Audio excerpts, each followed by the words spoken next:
Hari ini, kami bicara tentang Brazil. Masa depan bangsa harus tumbuh dari kekuatan rakyatnya sendiri. Dari Brazil, kita belajar bahwa pembangunan pertanian bukan hanya urusan pangan, tetapi soal kedaulatan. Kedaulatan ekonomi, kedaulatan energi, dan kedaulatan rakyat. Kini, di ruko ini, kami membayangkan masa depan Indonesia seperti itu. Koperasi desa menjadi simpul perjuangan ekonomi rakyat.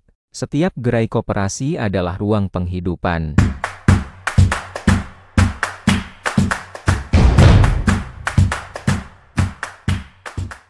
Salam bahagia kawan-kawan penggiat koperasi Indonesia. Suara ini disampaikan dari sebuah ruang kecil di salah satu sudut rumah besar Indonesia. Kami menyebutnya ruko, ruang koperasi. Tempat di mana orang-orang desa berkumpul, berbagi cerita, menyusun harapan, dan menanam gagasan untuk negeri. Hari ini, kami bicara tentang Brazil, bukan karena negeri itu jauh, tetapi karena mereka telah lebih dulu menemukan cara membangun dari bawah, dari petani, dari desa, dari rakyatnya sendiri. Dan momentum itu kini nyata terasa. Ketika Presiden Prabowo Subianto secara resmi menerima Presiden Luiz Inácio Lula da Silva di Istana Merdeka, Jakarta, sebuah pertemuan dua pemimpin dari dua negeri tropis, yang sama-sama percaya, masa depan bangsa harus tumbuh dari kekuatan rakyatnya sendiri. Brazil adalah cermin bagi Indonesia, negeri dengan tanah subur, udara lembab tropis, dan semangat rakyat yang tak mudah menyerah. Mereka telah berhasil menata pertanian yang modern tanpa kehilangan nilai-nilai sosialnya. Petani keluarga menjadi tulang punggung ekonomi, koperasi menjadi pengikat keadilan,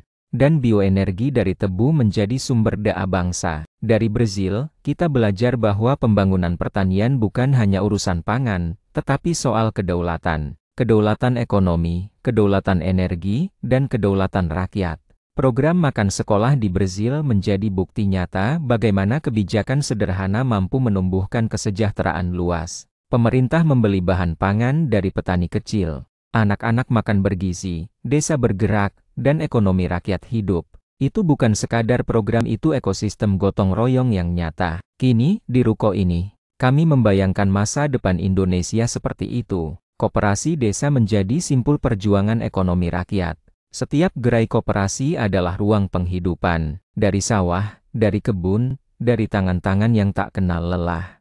Koperasi menjadi alat perjuangan, bukan sekadar badan usaha, tetapi wadah gotong royong yang menyalakan api kemandirian di setiap desa. Pertemuan antara Presiden Prabowo dan Presiden Lula bukan hanya agenda diplomasi, tetapi juga simbol bahwa Indonesia siap belajar dari sahabatnya di seberang samudra. Belajar tentang energi bersih, tentang sistem pangan rakyat, tentang cara menjadikan desa, bukan objek bantuan, tetapi subjek pembangunan. Dari ruko, dari ruang kecil di rumah besar Indonesia, kami menyampaikan suara sederhana ini. Belajarlah dari yang baik, sesuaikan dengan jati diri bangsa sendiri, dan jangan pernah lupa bahwa kekuatan sejati Indonesia selalu tumbuh dari desa, dan hidup di dalam koperasi.